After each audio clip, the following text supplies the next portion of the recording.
mia to kudo mia no mia fofo kudo mia dadawo mi ho mia be bubu gbedo na me o so kaka jijipe nu pomo tv teji e mi gbale mia be wona tohe la mesin be wona oji mi so le yeji e we toya jibe mia pompona mi so kudo tajiro nu vedenti e ni evi maji le esompe alo la sokwe mi la kwel mi la do desibe e nu sukudo nyono la de wa nono et le PDK PVP tomper nemia et vimanovo les nebe sont pea eva hina chaka gbogbo vana wa egbe ami pe meme dokita gan ke pona evi jijibe nyon gbo ne mia kurun gome so kuru mia kurun gome so egbo so kudo nko we hina de kebe kuhio vana enyon mate mo afofu le gapopo ke mi do la fofu wa enti ami de to akpena mi do mi metoro do talo.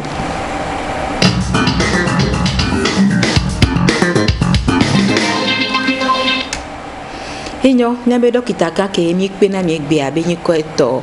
dokita gan kosi adodo enyi dokita ke pona evi jijibe nyon gbo le konkeji na be Saint Jean de Dieu d'afanya afanya be konji ebele bo ami de kuku ni kaka eso afanya va be ya va no mia dome efiensi ani ne ya de nu gomena juko so kodo evi maji nti de asukwe dodoa de kebe kukia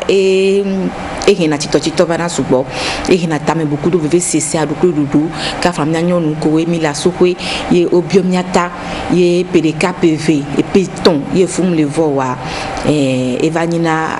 vvcc benya badokito le okpena do mianti okpena do miam ko we ka flan e fum le vanami kabowa okpena do mianti wa mi pe be va o troya be e ava de ndo gomenami e dokita adodo we son lo yolo nyakometo ils font isobito na we le doji lo afanya kondito de o fo keke wa yo akpebe o se mia be yoyua yo olon be ava no mia to me efiensi ane mia ponpo so kudo evi maji nti nya tutugma ke ye ma dibe ma bio wa enyibe ne eson todo le nu sukunyo no le o de wa no ye epe ameve po nya so pe ameve fum le vo wa de enene be son pe ade de mila bombe nyonu a enyi kono a alo ebe efum ma va kaba el kudo kukerentia okay atakarola pegaka ne ma so yedia egbe ami le konko enwa mi breva ivo so kure evi maji le nyabe fomo me alors egbe o me amingba mi gba no no ngba no TPV kongwe no ava konjo no o desron bien en l'état o le alo o la souhwe egbe ne o perika ye ndek bengbe les in quoi ne va continuer à pour dokita o e mi akpere wanchi ne ndek bengbe les yeux wa ego be ne minyi son tomile e noa yovo dona français que condition ko weye la no rempli gbo ko enyon no la gombe o yem le fofo alon so hala gombe yem le dofune yeso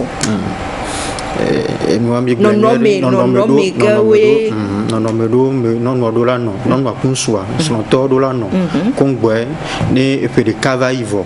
me gbe fum le voa ye ola citebe a ndelejo non me wenyi nko e gyan le efe de kawa me e jebe nsua kunonwa odula no na inwere le nsuba nsukunon be bandon be nyami le gbo e gyan be bandon do andula no fréquent edula no ya no veji ejeji asigwezire ne le considère même sigwezeton le considère de kame blani zeton le considère de kame et ne owen ne ina migrona jeji bene kaflan egbewa e do be nyavana be nsulate no e dolate de nsuasoi da pango on molate no lomi voit garu mo zereka ko va donago les wetri de kame ne non ne mi so kaflan ne be fomiwa ne obana ipe de kacha ela de fube mi agbonbe ole onwa odo kuhi so kude vijibe nyanti ba omle bondo do me wono omle yeji de kemela yeji do de no me nyeto adio voa mi to be na ni mi nyekudo son mi gbele emi de son kwa emi le domne no gbo be mi le divi kwa e bia la vode le nyonu ba padiare ga popode le ye emi ne mi donwa ye vila to seme alo ne mi fiona mi no wa voa nene be gapopoa ejedia no no blona be enyi nkeke we nelia voa me no no pata boy nkeke we nelia ye odona zi me no no pata boy amro dona zi kongbo nkeke we nelia vana amro ani nkeke we nelia va yi voa kongbo dona zi donc non doa o ona onto obune obeo nkeke we nelia ba no ona no bu na no anenia nkeke we nelia no onanya kafla ne be nyi be ne be no via e ne be no no e dona zi kongbo nkeke we nelia lava ela mate fofu donc a ina miglo na jejibe ne onanyi zeton le consider mea nsube l'envia e ona nkeke ton kongbo kuna le non be vidi doami donc ani ole nai zeton le consider de caméra e fiambe gari pe gamea nsube l'envia ela no ne be non ma be vidi doami comme et ne azimbe gamea va do quoi e fulava kaba yena garu moa atona non mo be wa calcul on lo wa no jiji wa e de na fugaru enyo enua nemi so ejedia mi gbona be kafla nyonu do nyikono yo zuna kono be mi pokono yada de nu popo no ade nyonu keye ma wodoro da hiya me kpo mi akeke mi nyonu se nyonu nyikono a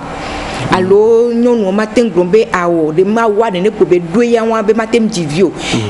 allo eva va na me be mi kpora nyonu do ko no va kondia ne mi didi okwa e vi di dom no na wasio e go so kaka wa be jojo me a o matem va divi gbere le wa be kike mo wa ba ma wo gboro be biblia gboro mi ma wa gboro mi yi ni aji ni mi akankan ro yi ame va me do mu le ji o amorum ji na po wa de nke gbo mi so no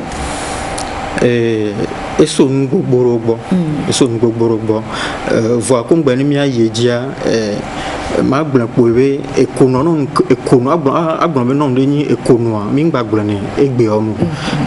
de powe ni non de ma fomedele enu anon ma mle jivio a ya gblan powe vidi ji an po le voe e la vava ena ejebe wa ikwanji wa po dokita o dokita ko e pe le funu lo vidi ji am le voe la vava ga kamo ne nyon ma do pe gban vo e pe bla ne vidi ji am le voe mi la va no do pone be e la va vo e be pe asanjo le yi nko ne do pe de are e vidi are asira ina no te kwa vidi ma gba vo de ye na ne bensu ale ko alonso ne fomede on tele divio no va kondia mi bien na nyon kike bona be nsu non ware pe ne pe kele non wasio nsu ware pe kele nsu asio parce que les moi mi va de sibe ne non la fofu kaba gamele na fufofo na non moi ne non ma do pe blave vo aton sur les blaton gan me non mo fona fu kaba kaba wani non mo fofu gan mo do egbe o moi et son mon balai de son chankaba fifi et va 20 me non va de son ga ken va le do pe bla et ton vo aton sur les ya et a vidi va donner un pot non mo ngba vidi on ba fona fu kaba sigbele ke no do pe bla vo aton ni no et na yutona non mo jejibe on de son kaba no ate fofu ate jivi kaba ele nsu chamba gbagodi le pe ale yin kwa nsu chambe l'envia ngba no na sigbe san ni no l'envia ogbojo na lo ba suna gbo ngba suna gbo ogbojo na chan ogbojo na chan ne kafla mi so nsu de ke do pe bla enyi pe bla nia la te va me bela te do funa non voa ebe l'envio ngba bo susu ke be non na 100 aga non ne ke be do pe bla ve alo pe bla tonino donc et puis a chan le vevere le mi abe do wo me je diade de mi dona go nke mi yana be motif de consultation non de la vacances la be o ibada si danye noté alo ba si danya ngba le subo alo ele wo yibo le nyon ne be on va conduire diare au bon avis majibenya c'est des mis so considérer des canene consultation comme voilà les considérer des camps de consultation des et vidi e be nyade e khora pa ganto ale mea tata karo fifi mea mi va pas vidi jibe be kukia va le souvent vi majimaji be kukia va le souvent les mi so pardon les mia dokita ko bona non be la mese me vidi jibe be la mese be bakpa odia les mi so non nous segbe amewo ni nia va pomia la te po non ma ton alors non mandrin la te va so kure kuki kure e vi majimaji be nyanti mais mia so ye dia nene ye mi la kwa do desibe kaflan ne mi desson mi la soupwe ye evim le voa mia be afoke mina de tutu gben be mina de so dokita o ko gbona vi maji be nyawo gbo e voye dia mi ba do de sibe de vim le voa mia be mia nu gbe dato chonle mi mu gbe o egbe a ele si gbe joku kenene ke ma wu do kikia po a do gbe o vo egbe o chon do abenu 5 ona do a banyonu gede wa onu na gbe o na gbe to gbodo na gbe no kaka eviamba no pe emi funu mi ba bona le bebe na eviama we nana banyo eto anyi be tutu gban ko mi ayi konji ne e dokita gbolo wa mi gba no te ka be ba su pe ameve ke ngbo we ne vi mi le vo wa mi aje mo ne konji o pereka esu ho wa lo te amade alo te mi yen su ho be mi ayi konji dokita ba dije mi po na be viji do are e le la tem khovia e ta te khwazia ona ndo be trompe e tua ele hunhua ndebe tumone ne be fike lenviola to la be dogo azinwa ba nya dadare va me bena e diviri kakpo ba e ngba va le divi gon wa e be ya dokita gbo e ke be dokita gbo ami ase le ke dokita kwedo ejeke asen ko dokita kan enya ko dokita bi le ke dokita kurme kude doa mi ase mi akpo na obe ntatara lo akpena mi. Bonjour madame. Bonjour docteur. Il faut. Ni ke mi ate wona igbe. Amba Didier Foy. Ni kele wo. Ewo Toyota MTV. Ifia, il faut les blena. Yembe maba. Pomi. Evine la siu. Evine ka. Evine la si. Toyota. Oh, dono kwa. Ewo dona nkpo. Toko. Peritorita. D'accord. Et Didia. 2009. 2009, d'accord. Ok. Et Dodé Lintua. Ah oui. Les articles. Ah oui. Ma dit pour aimer à trois. On peut bien vivre et le vire. Bon, et les sigbe aller les vies dormir. Quand on met tout. Et nous qui le et vivre le loi. Mia bio analyse de. Voilà, on analyse de mia quoi. Bon, moi et vivre dans le lot. Boé ouais et football na lo. Et délai et doubler et la théorie il faut la tégler femme. Mais comme dit ko be vivre dans le loi. Donc mia zon ya dit quoi. Si elle est vérifiée et vivre fibrome les fnou bien aller les fnou. Mia ko et do et nous qui mia ou non. Et voilà fofu kaba.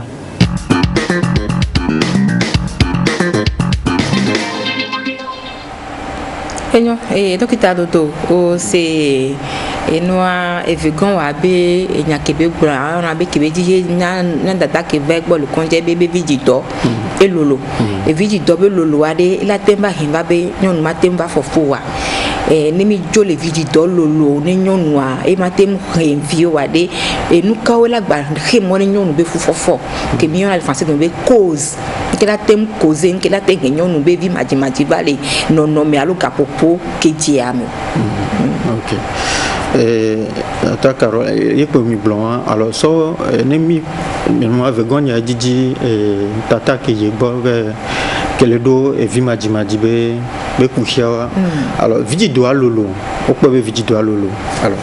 elle a tenu, doit, et avec Gonia le blanc, elle a tenu fibrome, il y en a pas l'élé. Elle a tenu à l'éléphant. Elle a tenu une bouche en fa. Donc, on est au point de échographie. Au point de dodo poro ona o dodo po voyola nyanke kum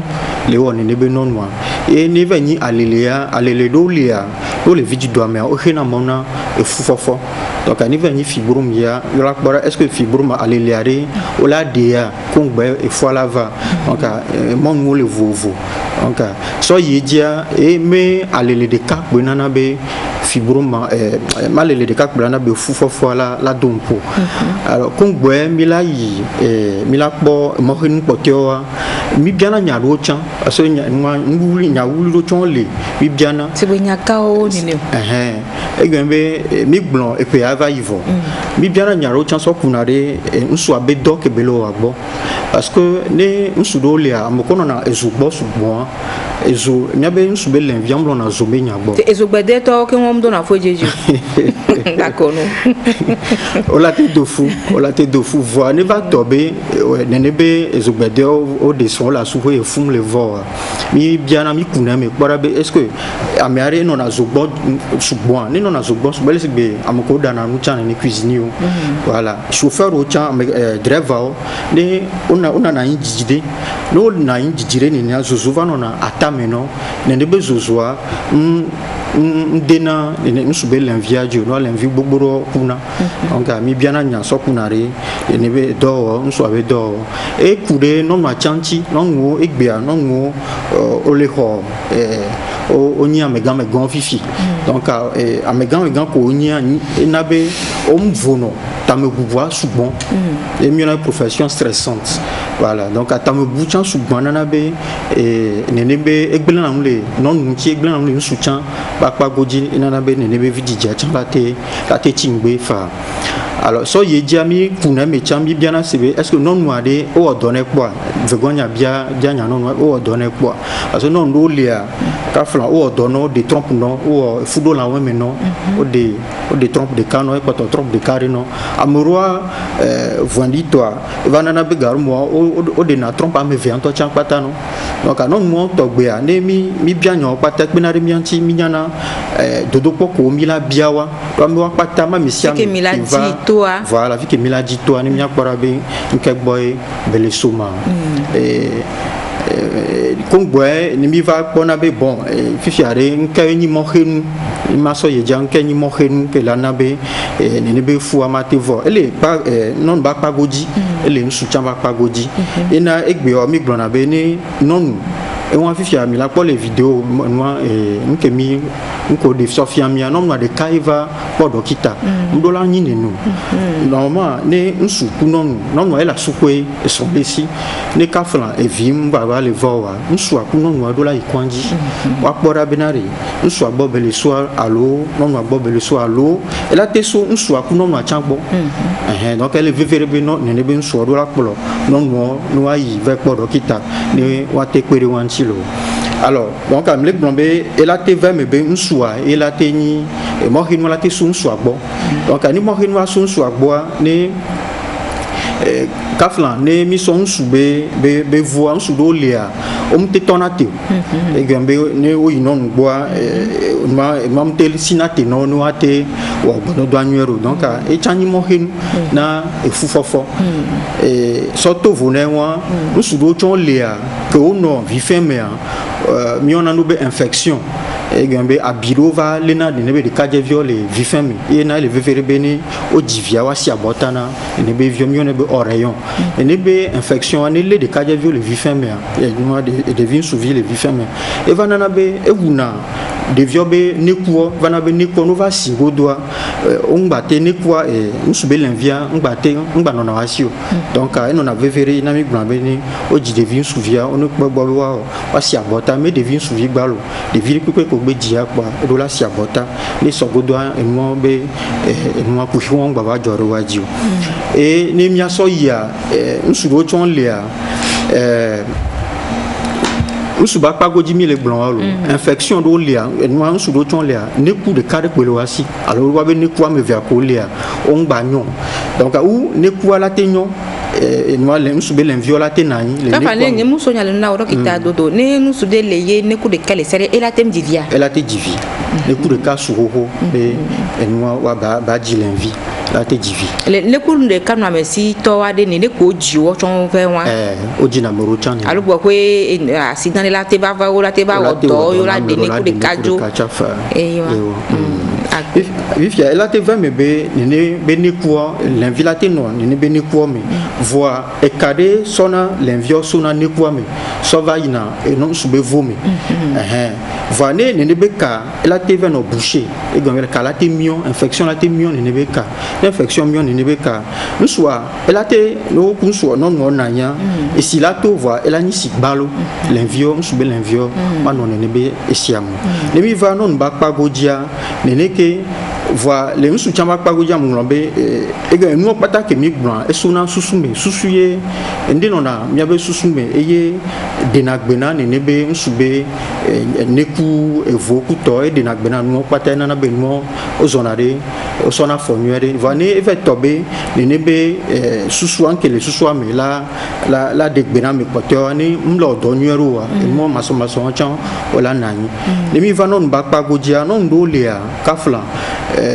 que au fofu on me le dit on peut sortir la nine ne be fou ne be vieux au vers de na foi et mi so togo be joie et si encore des mots be wa de fou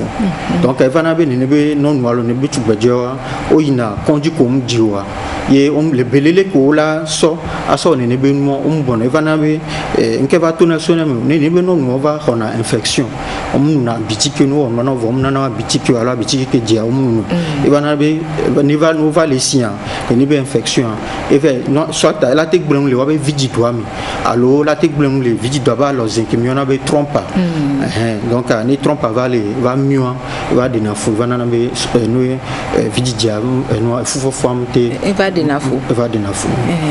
le nya matro va e que gomo dynamique pote ale fou de be akpadia miele na miele nya be nyon do wa ne ka kemeke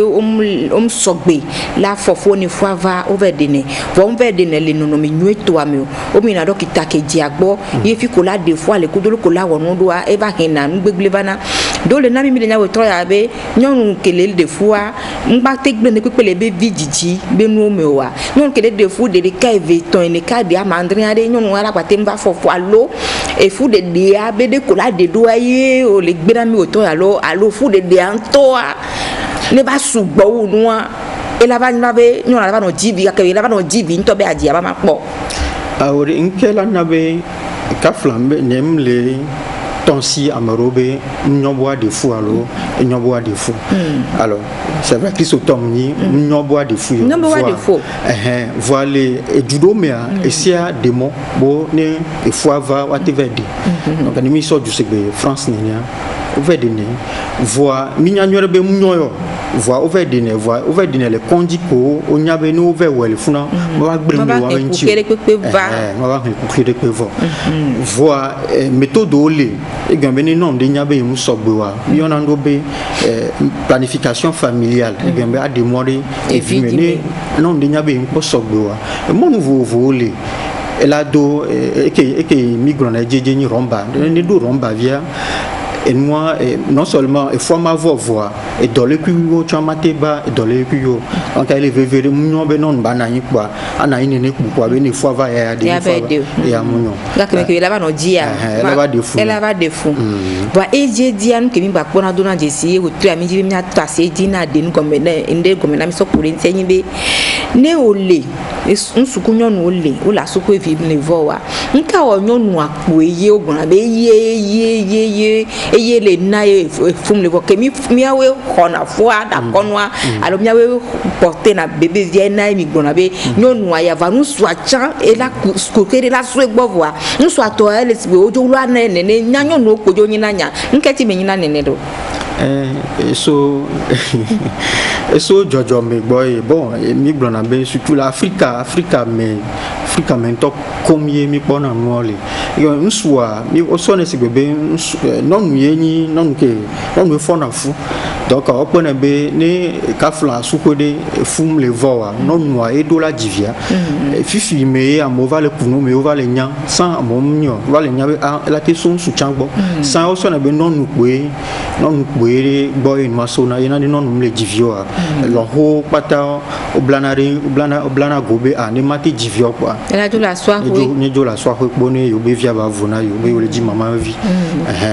donc a fifi me amova le nya fifi me be la te so su changbo yena jebe so chande pasa ne be non ma donner voit beaucoup toi chan l'Afrique ni nan pe nan ne be so chan parce que pe ni nan su bois glombe e yem le fofu yem le tofu yem le tofu tema so dona fouye so dona fouye e yem le tofu donc va de na funa ne be so ina o gna be non mo antore kanei ne va gona be nsu do garu mo ni il va le bien non do gona be ils sont ebe il va donc il fient be nsu a jibene il va chaque jibe va voir le camo là va perdre ina o jina be non mo ya ne une analyse do o hia allo do poro hia mi so ro na non mo so ina no va venir donc on va pas Africa bobo to en pin na be nsu on te ina ko fifia egbe yo wa ke mi va podo de sibena npeye nana de nu sugu gede o mjina ba konjo allo e bi majimadia la pado dia nu su agbo be so nyonu ale nywede te nyonu va kondia de mi dizizi me nyira be o la klo asun pa kun mo mi la po we allo mi kura nyonu de kapo ba to no be ne yo ya to ne son chane ba valo va ne nya be to ne son be o be no kitabe ava o mi da kendo be na mu if you had ni mi ma gbo me na tanyo am ya gbo be so na ni nyunu ava kon di be heavy majimaji be ku he over de nya we la tegbe lo ji be mi po mi sinya ko he ba wa be yosrun ba mi me vera na yin gbo ko nya ko me so nya gbo mi oni alo mi mu wono ne mi wono ka mi awele na so wa o le cha ho me wa so agban oron taro mi anyo ji be mi awe mi le fo funa yo re mi wone tata karo mi wone va nsu do le a ne eva va na me nto cha me dokita ru nto cha o yo na ne be nso bo ne va kwanji wa mo ron va no re Amorum vano. Ogbenakpo. Donc eso pour me bon. E vane menene. Vane bobuto ne kaflan non no amni nom de kala sukuyo. Parce que veve to yime garu moa nsoa tafla cha divi la fille de Congo va donner be non noir. Donc elle va prendre même ne domi blanc ben nous sous la tête divi la vai. Voir son oya la te va infection de allo abide que la va na be magate va divi. Va eto fu va ipolo. Voir magate va divi le fifi be nya kimile do ani que to be divi quoi la to non na be obe ya divi quoi donc eye boy et moi le son chani jagba ba e konji va na me chani ni. Donc et mi va de mo gomme no voir ko ba sene. Ba sene gomme. Ya me rozo na ro miaji. Asuka si ovana enyo mia dada ke mi pofifi le dokita gboa na dokita nya be ejivi de ka le biado pewe eton ke ngbo koye e fu veguam le vo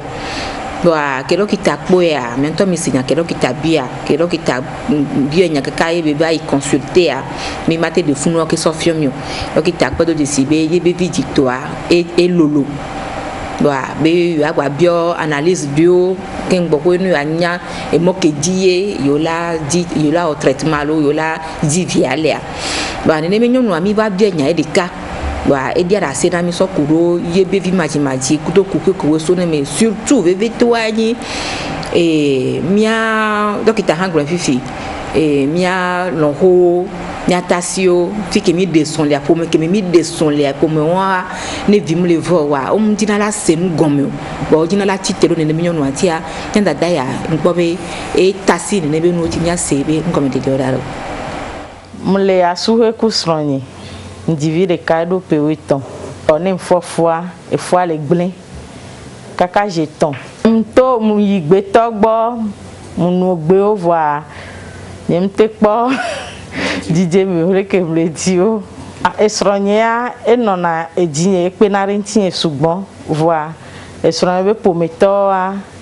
wawe wana chukara vire be kaka kuregbe anko vim gbale vo leke kuleke wa Africa mi le mi magbagbe won yo yen to amurata me sugbon ya yen va be makpo docteur we nu kele joma ke mi va kpo docteur après examen le to nambe tamnyo alele e la nyi le wo donc e na me examen do be ma wo ne mu wo va ne ya kpo le ke no le yidora egbe an kpo jijo be nyanu ke le wo mzon ye mate continuer traitement ko be bioma ma examen ko analyse ne ma sova ne ma kpo le ke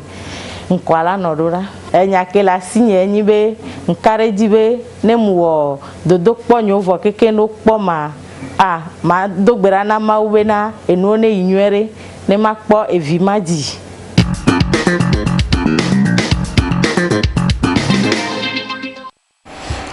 enu la inywede mi la kpo viladi lokitaga adodo gbon fi sibe na ne le fofo la noge efo mi le di kaka jo vavo et que be va de que la que hena fu be gen va non fu be gbeglan que hena va non la ta série de cas vejina mia. OK. Alors les tata gblin les be que be fait quoi dokita to na be alele le dompone e fi be fibrome pe ba mi myome amoroso na be nouveau benyi de kapo fibrome myome alors alele anyare kapo alors ne be alele a ne le vidi do amia e gena fu garu moi ela tin mo hin na fu fofo va ni non wa jagba ima ovenu e fois vachan ela tin na be ne be fois la gain et na non ko aussi fibrome le yo fofo e blona le mi ave jargon be c'est des grossesses à risque et fois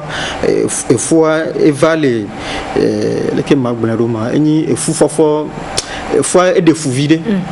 fois et de fou vide donc on va le nommer doit gari pe gamia e fois la te genfa va ni mo amoroma ovewa nkaka e fois e sin vide e vanina accouchement prématuré de vagina de vie fin ko on si awo e gamia on posu wetri ama si le cas qu'on ba de vie autono donc vanina o va nona couveuse mais voilà o mi va non anwam donc fibroma eni elatenabe e fulate no genfa so ye dia non do le ami bon fifibe non do le no ve des fois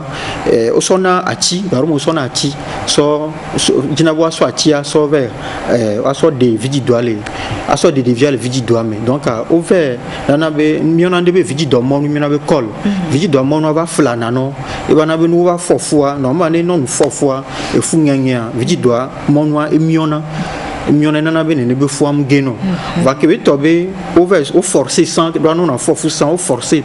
moi be ne be foa ba gian vidi do monwa e flana ba miono e va nana be ne be non moi e foa chan gena no kaba e ne be non moi ne o va fo foan ke miono ne be miono be cerclage mi va tona vidi do mon ne baté ne foa ba telike pour va telike et surtout vous ne wa cham infection do par exemple mi somnia bois infection qui bo souvent eni palu et moi palu chanana be fugena no non e nani non fofo nglan be ni no don mu don gomme do infection de pipe la tenabe e fulate gena non le nyom de fofu kaflan ye ne palu ko glonwa palu vide be a dompone allo adu vide be adui ala do vide be a dompone ki le congela be play atike gbandi ba tike o le nyom fofu e fois les djenje be va be le noati ke po ke do ki tango ne le conjo ade atike nu vivi e mate gen fu ke chaba fa e chala tena be fois la te gen fa de fois ngba te gen to chan wa so no yedia ne be vin to chan la te va do no va dia devia mano nuero va nina be de vidéo ola egambe ola do school voix ola no pe wole khore kamefa ma va no nyanu donc alors de vidéo dinawa no mom sono de viom deno e mi na do na malformation de viom deno donc et le verina mi blona to chambe non fofu zereka e do la ikondi voix djia mi ave non encore no fofu no te peton wetriton alors wetri amaton amadin kongbo ina konji obe o nkanti vivie mai konji kwa e fone si vo kongbo ya ikonji alors que mko mnyo anyi be ne fois le nyen fun il doit game devia et devia se développer na devia et ebe non egambe le kintoma ebe non me wa va egambe oui game doit premier trimestre egambe une fois encore 3 mois game devia et se former na Léon donc année moi game les périodes de benya les vevere do ani non vele noa allo vele yu ataba no pata o ajinare devia di non et noa ejedia et on va vana mebe nyon va mi agbo mi te va kaka mi va mi gbombe de yo so atava ye mi didio po yi wa ba me vi wa nde pepe nyinu e mokenu ke ye la na enu so mate do fune so alo so mate fofo e nke mi na be video le nyede e be nu gbo mu fulo kola be nu gbo mu fulo e fibro mu le dompo ne be nyonu alele mu le dompo ne e be trompo wa ohun nyede problème de pepe mu le nu so achangbo mu le nu achangbo voix vi le vo leke mi la se won agomedo do mi se na mi pona medo mi jesi coupe do wa o yi konji o analyse le pepe be ne pepe le nyo de voix e fum le vo bon me benya eva do me ngba kono Africa mi le c'est vrai ni garo mi kunu me mi te dalore ndojiwa voa so yedia mjila gbonwe kongboy mi la do ne be nono mechan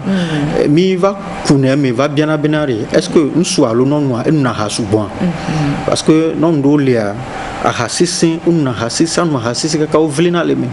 o we so tu gbeje me ka mado o de son chon gba poto leji voa e va venir me nous la te non nuere voa a ha ke bele noa la te ni mo henu la fi de fa atabachan parce que fifi ya tu gbeje via shisha o le yo fifi e chan la te ni mo henu voa ne mi kunu ke keme mi pobe de kpem le wa nke mi ono c'est vrai garo mo pour me do mia moi l'on par exemple l'on via benyagbo et mi glona be garo mo mais mi ado kitawa mi mjina mi ayi mon dio be gbongbo benya le wo ala swasi aye le wo de nyon pe le wo em le fofo enya wo le mi bele na ne va donner ni ami gbona be ono joyi wa noter wetri amadin alo anote vide wa dogbera na ma do ma we na vie et nous y groupe be no trova do mi blona be monu e gambe analyse o le vovo kaflan egbe ale médecine mi ale docteur ba pago jami blona be nke mi mte po egbe wa be gon be mi mate va po eso egbe ami le blombe mi nyanke nai e fo am le vo voa sono yedia doit amolo de quoi gbesiagbe sono yedia peut-être que yama ton me gbe mi la te va po be a ne be non ko mi mte va po ne be no le mte dasi ne nke le na we fo le va fifi mi va po lo doit e mi la médecine évolue et na garo moa mi jina be mi ayi akpa bon be nya ba pa ji a mi nya bele la gbon mi nya bele alo fifi ani va faire me be non va kodo son va e mi ododo pono yo le nwede e otono be mi tono bo no yi petri amadin no ano ogbon do me nu mi fion le ke no me ke ye à condition que we la réuni ye o la tem no e vila tem va lo fula tem va mi fion no ke yo yi e PDK PVP tom le va ware pe nu ka mi la tena e ne be couple o c'est que mi rande be assistante à la procréation allo l'aide à la procréation allo adoption finalement va bon be en kele nene yo ka gloa yo no te poma aussi kaka ma wa cham so via voa you a proposé un on propose solution comme il va proposer non finalement moi gambe non moi comme proposer allo mon mot le vovo egbe wa mo ka we le vidéo mi yona ndebe fécondation in vitro e gane mi va pobe nso akuno no to gbango don me wan toma non tomate fofu wa mon vovo le e mi le obe aide médicale à la procréation et la gloire yona ndé tout be insémination o sona nso abe l'invini nso abe l'invia nyo et que non no chambe trompe nyo vidi do nyo et mi sona nso be l'invia so va danare non abe vidi do me et mi yona be insémination ne mi ate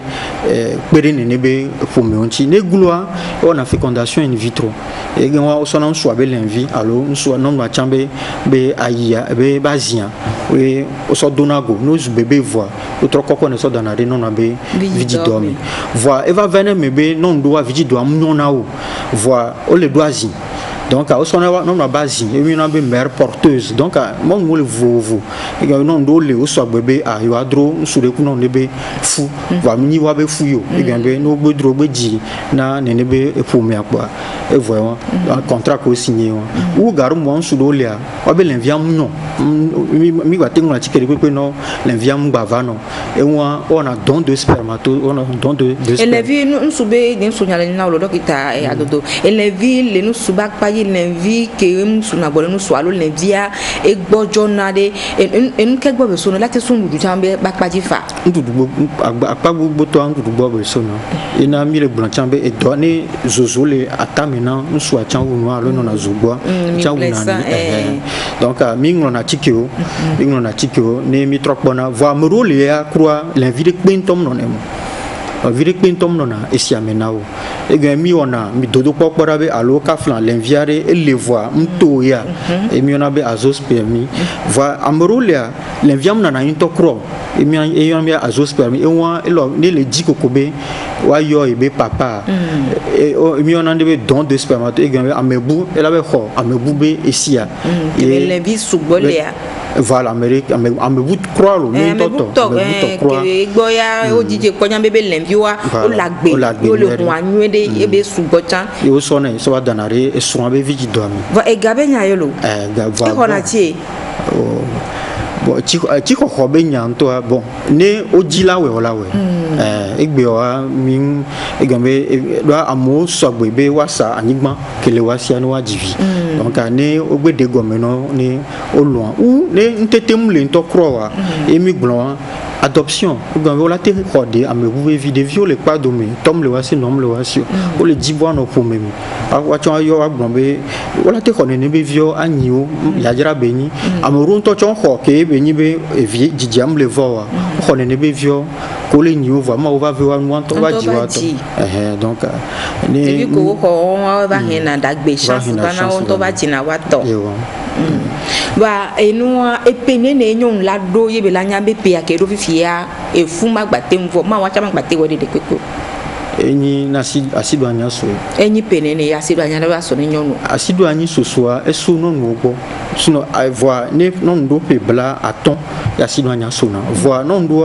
na sianya déjà ne plus albedo pe ame blani ba non do na sianya blani alo blani vo aton ba non do na sianya non na gbedo asianya ko ona de kwengba ina en kamiono egbe yo na ndebe congélation des ovocytes gambe ne ka flan milo dodo kwanga ko be no na be pe ale ya va le divia o la te congelé gambe o iba ziawa o la te garder ne de frigo me ne o ko be a ni fifia in tomate diwa nke milo ya be me porteuse o la so be asian aso ne be nbela ni to be vicha fa e no ke le mi abe togo be lo kita ganwe kondio wa kondi vovo ko mi asi le togo fia ade nyon ba zian so congelé elle va dire mère porteuse nyon de ke lombe ya khore ke be fois e ya hodia no le mi le wo le togo ba ni mandia machine o kudo no le mi asia afanya me kondi cha o mi wona le afanya me kondi a mi ko le wo va le konjiro le lo nyon de ke lo kita de gomedware nyake ke mi nyebe Africa to mi ka fran le mi yovoa no de soin e vibe nyamu na no pang wa mi Africa to wa no de soin e vim le voa ne va regarder mia e nyina ta me bumblen donc ça ta me bubu ve cesser a rukru dudu ni na le branu la di to mo de pepe di la be adi e gbe manu wa e o sodo na e be a hodo no vi me ya e kondi ya o wona katugo wa gama me keke wa e ba do na son peu do wa e chakana e ne be son peu chakana e ba hina e son peu on to be gbangba ba so avec do fo le gbandi vi ke nyon so a be do fo le gbangba so ya e le divi alo e de no ka fna mi anyon wa ni mi de so a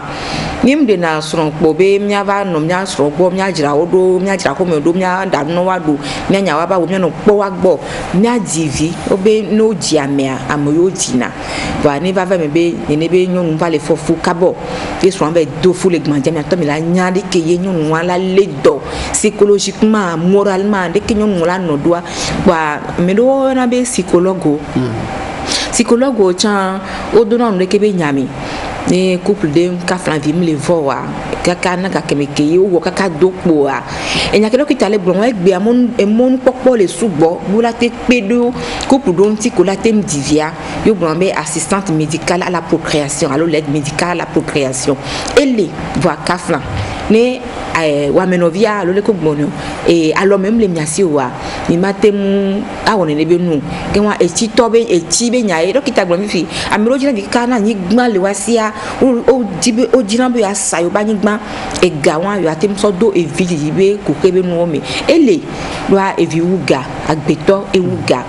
wa e ameko na be psychologue wa de ko pe na do e son pe won ti do ni wa tem supporter période wa ki o le divia ni wa be susume ni ba fa ni majakwanyo nya se nya be psychologue abe en me de do dalo so susume be do be apadia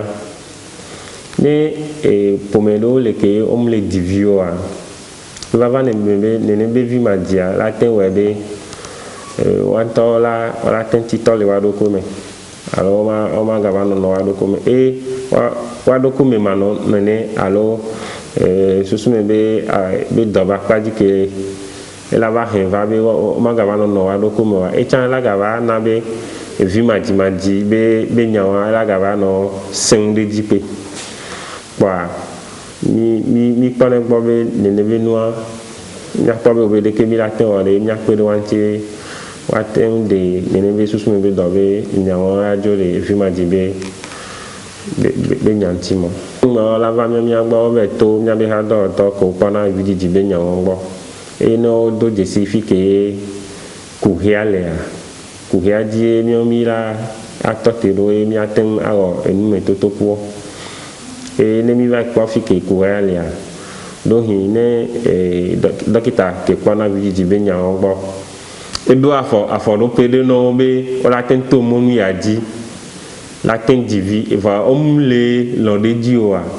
nyomi ipenado nene be pomi antibe wa ten se adam ke dokita ke pana vidiji be nyawa ngba edo no ba o va se ne gome ke wa ten atro wa be en popo soso e vidiji be nyawa ntifa va nana be pomedo a ne o va ngalo ne be no aja o va nyina vidito egbemia ma blone sonto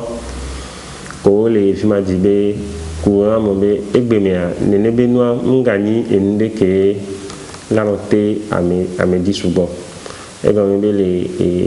dokita ba padia enime kupo o yin kosubo ke webe ne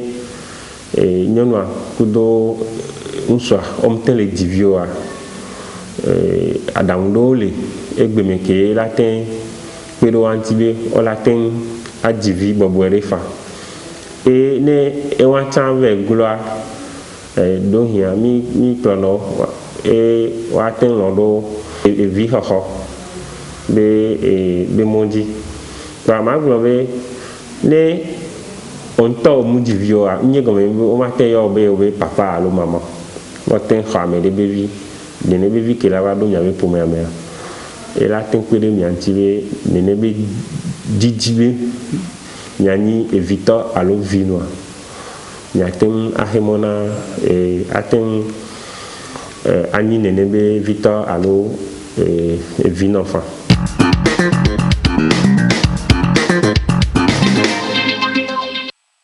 enyo mi dagbe ne mi afofo ke ye kunu ngome na mi fifi sokudo nyako be de dogo sokudo vi maji do be kuheo nti be ne son pedele son todo le no skunyo do le ye evi mi le vowa ma ni tami bobo nkan be enyachi nwa de kaya mi ale da si gongongongon do a dokita ke mi pe o troya be le denome na mia be de pepe mgrona ma ni la groma ma na yoro ki tonto cha ma groma ma ni yoho ba mia no mo popo mi dokita glen ni yo va kwandi gbe yo jiji o ni pepe yo npo ni pepe ke la yin mo kenu wa le pedika me alo pv me a yo la va pe kokokoko ba mi gan be nyonde egbe a wa zun ko ni nyonde a be ekonom pale sisi amo dokita enwa nyonu de ke la supwe yemu le fofo pedika de o ko pedika esugo apa nu suwa la ve do fois le gbandia nyonu ke ka flan mi glen be miane efum le vowa comme nyawe hena fua nyawe hena de bi ke ka ba mi ma dina yimnyawo so na lo tona tutugban ba enu wanyina tame bubu gande na mnya nyonu ba nuso ya ka flan ni la gba tame bubu no cha wa to ai no na so ebire ba so nya be yo le nu sume a yo be nu sume ni yo be nu sume le sesine wa ka te ve do fufa pere kanyo na mle fofo wa nso akpom la ve do fubuwa enu ke ye enu psychologue ale gbon be pepe de nu sa be susume la fade et non noir et soin mélanie be premier soutien que là non bobé ao et gam batidio et mon poko bali de kere ki avane ne menu sudo tina tv dona fo le gbanjare nya ke nu su nya ha menyelo le ko poso de ke no no miontido e nya kola bona nu su ko wona tina di be yo le divi yo be dona fo le gbanji be hina chaka chaka bana de ke ba son peur. Nous, non, mais moi, je me dis, il y a un peu de jibe, ni sukuno au long, on y a au pobe, il y a mes verres, il y a nos jours. Ni on note pereka to tam sugon amoruna na ka pe amaton va mu so mi na gbanji ore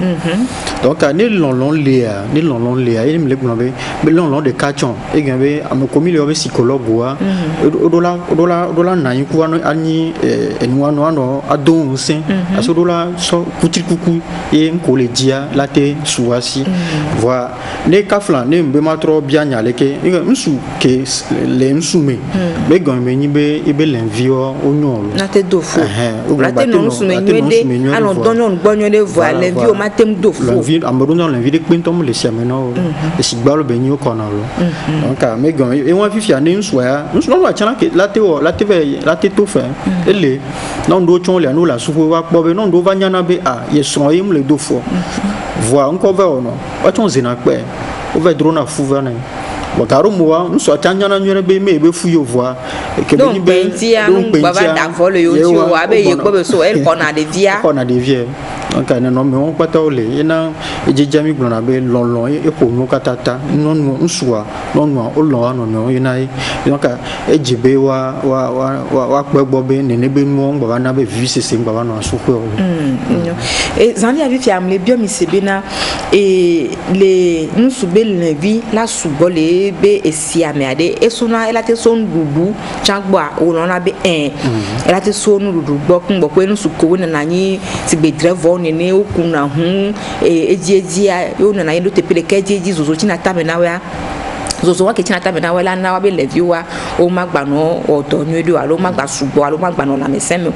mi bio nya ekodo mia no vi mi bio nya no vi dokita deka ke ye emonu je enudu enu komia no dum ahono nyi nya do komia me na me lenvion so be na vi wa subo na nyo no chan me le jifua enu dudu ya enyi nu kwasi do gbona dokita gbona be na me dudu aro anyi me ba tike endudu gbogbo wa enu nyi amekowe le me ya ye so dana gbele mi abe la meseme nyogwa osugbo bo a mi bio mi abe dokita Mathieu Tobosi e mo je ne be no tia enu kenyon la no du arun so la no du ye fula vakaba e de vitu de gomena mi claim le nya sebe no comme de diodalo ni ba le ko be amegere o vale do e bijiji be kuhe le nu sugome alo nyonu gome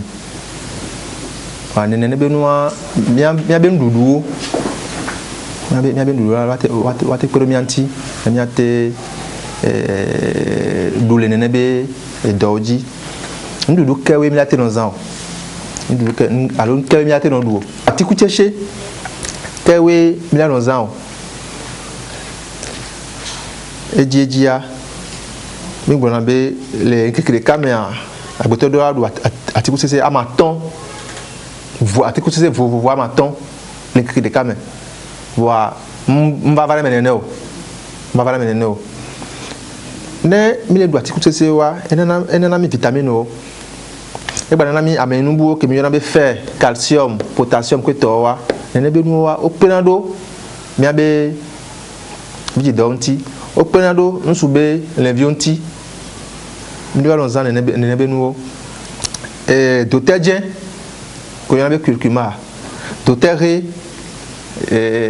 gingembre plein gota ameton wa o ra ni do du ameton wa ni do du doterjen be wo poudre plein gota be wo doterre gingembre be wo wa chaka meton do du ba no noa flacon de be poire wa no ku kati futu kui de be kati do nu wa no ku de ka alo kodo esizozo chle ko vi de kame ablunyo de anu conforme agba nui we trogbo e was zv nkekere kame ningba chikona o amedo wa kam sukle mu ina emewa munyana nunu na o poa anya bende yeleji mi da se sukle benya sukle anto amu enu de benyo no wale ne be pour d'accord aussi avec pour aller à bruit à sonu zv par jour e ko don ti gbogbo de alangba e dona meji gbogbo de alangba huto de le o yo ne be cordyceps ele lo ame ebe zanzan e pe ramenti efio reya ya yiboa ya ame via kekema e pe ando amentina e fofofo ebli amanda funwa wachaka efio abewo ebli bewo amanda bewo amanda o le jasia enwa aso wulu asia kaka na nkekede belapu yola ba itoy alo wa ba tui efio achan neneke ekwa amina chaka enene bewo wa aso sukle vide bo nene anyoa ela yin fofo mbe sukle te miona be sukrua fofo mbe sukle ne gba sukle reo aw fofo mbe sukle ba chaka epo ba no enu agba mene anoku asoro pozogbon anonu zv par jour alors ne glogodogodo wa c'est des cas l'enkeke cas mais anodu kanami eyon so hun elan na mekele 10 fois alors avec les 2 fois kanami eyon so hun elan parce que aminde le kanami mais ko yona be oméga 3 ne ba mia et de na mona un soube l'envia kunyon toa et au te donner au kaba et au te tchala kaba donc afin que le dit et vilia ne pas mis la que l'on tue nous la quoi et non a kanami mais nous na la meu mule lambe et nous assis trop benu mais ao kanami me pobele mais à tenons en ewo petit cola ewo de KVD l'enkeke de kamen et sukoko de KV l'enkeke de kamen sukoko et boule o yore be date comme mi adebe be fruit be nyowa mi nyan connaît voir mi an vi ausato wa osala le feu mais kude wa demi pour amino play 100 francs 200 l'enkeke de kamen alors lui ah HCC mi te fluidi a HCC mi te fluidi a hafafa mi te fluidi et si fafa chan nengba no yo e fa kunu ya e jezo kunu ya nengba no yo nkan ji bene mi les anene benu wa e nu ke mi le ji wa ola so mi asido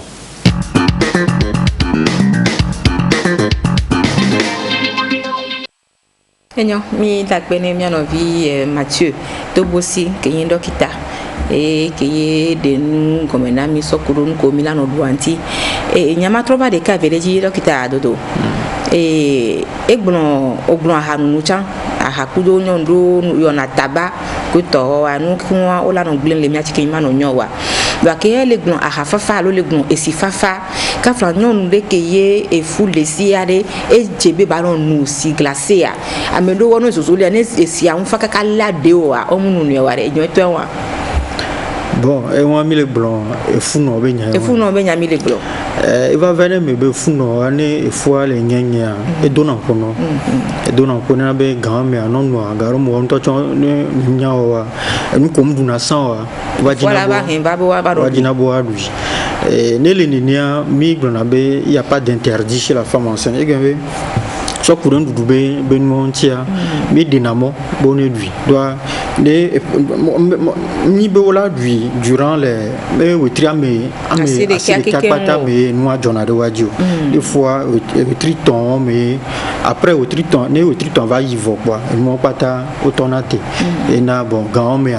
mi sonne vevero voine va le yi e gan wetri ton va yi vo nko mi le blombe le ke fudo na puno fangba le don puno ye be gba be akpoto ni anozan ni fu mi blombe ya o no tote ni be no no va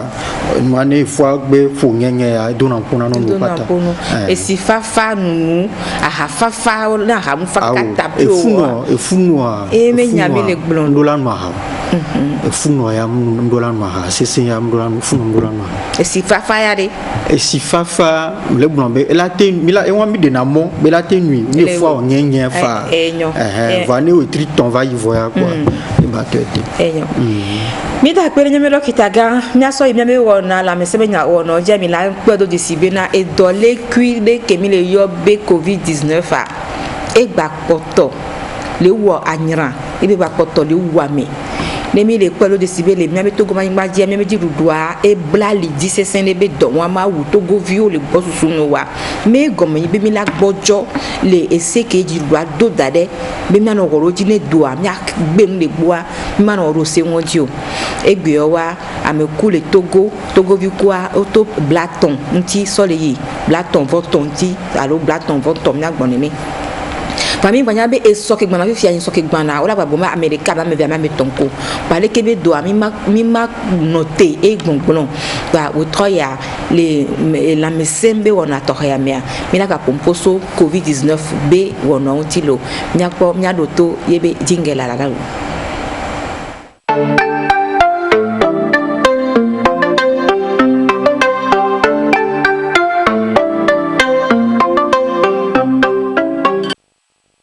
yo mia se mia be dokita kan to sakoku keye egba denyado nami nu hwamenyo sugbo egba pompo gede nami so kodo dekebe edole kwiantia mia do to ile wona ya melo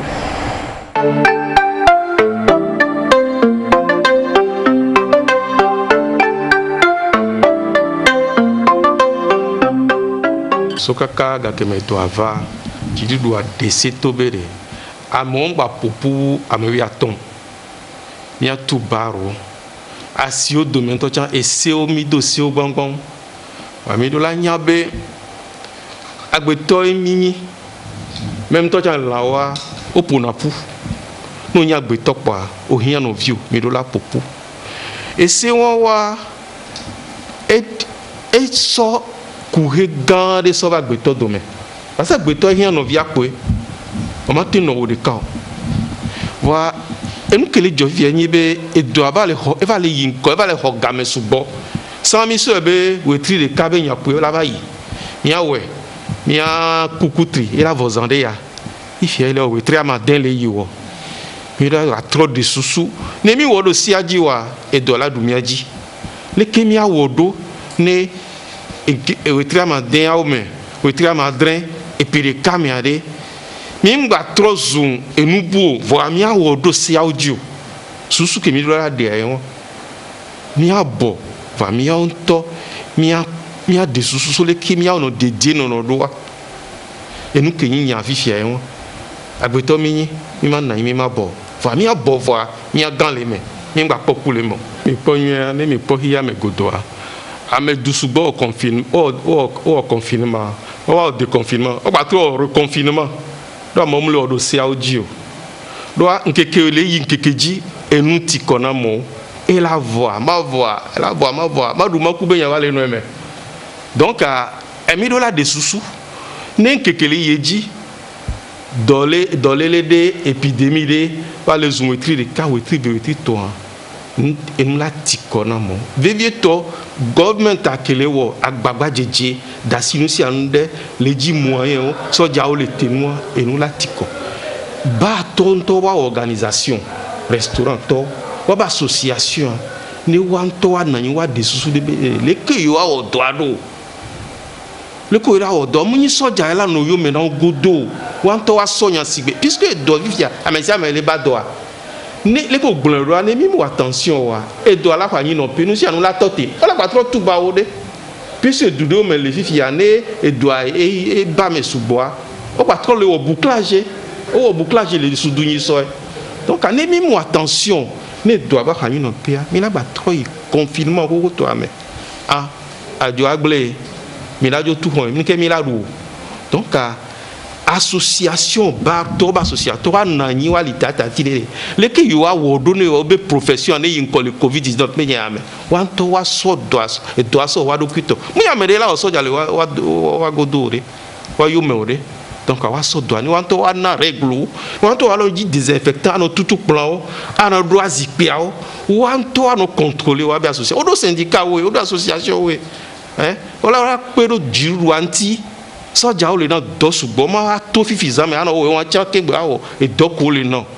mi an to mi aso e do ati be mi an to mi abe do nene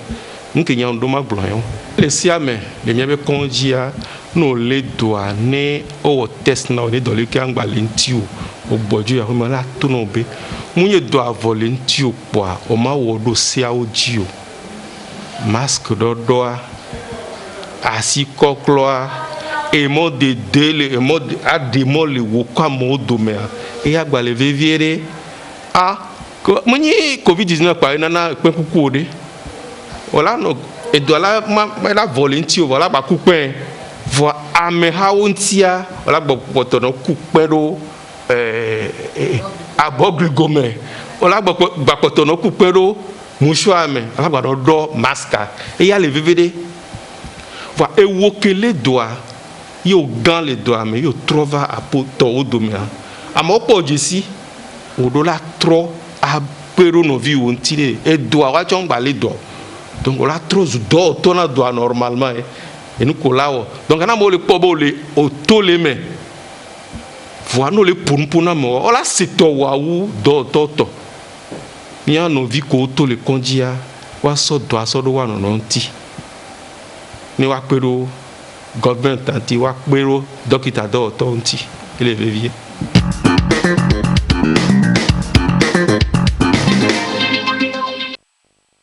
enyo mi dakpene e dokita gan to sakoku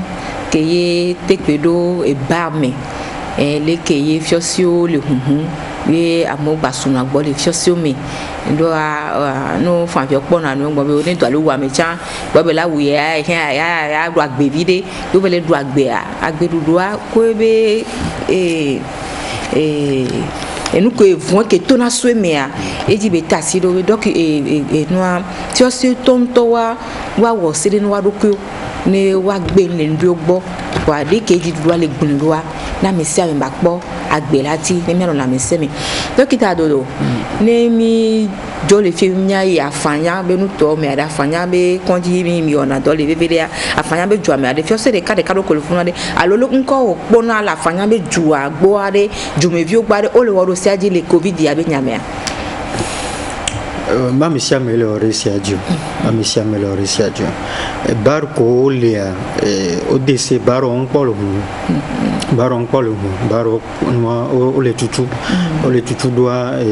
covid benya e la fili pepe de sang e bele lomi fifia e ve coré nyabe noa village o préfecture kekeme donc sinon noa pour le moment ya baro le tutu on po baro le afanya be joama je me vieux warin ko le po en ke to le siade amuru po le khosire jibe doava eduyam amuru le sipepo doa mi le blan voir ne amuru to chon va mi ado ki to gbo ni bi to no bono chon maska o mse na gom ba mi blan no chon maska o mado biro na mi kwa o va konjia o lo resiaji va no odo villa me odo moi kafla no mi asimia amom le chon noire mo le chon ngotibe noire e de fou mais bon e po mi afofo agbon o ma ni sojare mi abe o mate o sojo mate pasa mi sia medo donc mi anto mi ani sojana mi arokolo mi agbon le do agbolo enyo mi a to ku mi ano mi afofo mi andada o mi gba le potani la mi sembe enya o ke gboye mi gba po we to ya lo ku kedo ko mi ho dare so kuro fi majimati be wona wontia na go be mi le potani mi abe we to ya be wona lokita adodo enya ka la si yo la grona e son de todo ko gba poto le dafi si ye vidi ti benya enyi ku hena wo alors ni ma gwen pe po vidi benya mi gban be ma we na vie ma we nana vivre et djebe ne nsukuno ole pedeka ndekpe mlezenta wa va kondi wa i kondi zereka on gba disato kondi wuri do komjo alo avec po bedala do ko garomoa o blano be no so enwa mi blenva ivo so do vidi dormir ela na fibromyalgie kafla amoroa fibromyalgie no va non vi me plutôt il va traîner non on kun so ngba te va na yin tochon donc awa pe gbobe ni nwa gbe ogbe po be ndekpe mlezenta po wa va kondi ne mi akpere wanti vani le pere wanti mi le pere wanti va po be e me gba e viam le vo po a ono nyabe a mon vovo le voa ne de remiona be adoption e gambe ne gloire wa invité wa ha ne be vide de viole pas domi la te ho de vide ka alo eve wala nio ne de via chala yobe papa alo maman lo doa mi gbona jejibe ne conversion de la like et vie la va conversion de la like voa we vi pe vanana be son de pe lina kio no vivi se segbele nsua kuno no adome lonlon gbele kwa botia lai ma soto bedodora me kwa botia lai doa fomedo lia et vi le gbogbore voa vivi se semle de ne be pomome pomero chon la et vi mlo voa vivi se sele lo ya kemjina akpena mi akpe to we nya akpe mia gbadun ko jina mi be na we troya mi ho dokita gan adodo kosi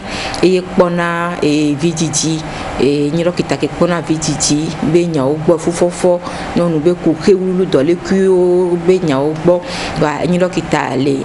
afanya be kondi ko na be hôpital Saint-Jean de Dieu d'Afanya dokita adodo akpe akpebe ogun kapopo romianti ova de ndogun me na mi so kudo ebididi kudo ku keke we no ne mi anti mi le to so de no mi mi afanya ne mi azo monyore mi adogbe na afanya tolo on soit ko yo akpe mi le dakpe mi abe technicien ko gba na egbe be ona eve mi dakpe no wa do mi to de siade eye mi le do akpe mi ko we le bijipe po mo teviteji e mi nona branda bébé wona me kudo meme da gbe be wona ya mi le do akpera mi do me ka popo ko mi le gun so le se mi abe eyan ko mi le do go na mi le do akpera mi so e wanti we 3 ni no boko na mi agba togo lai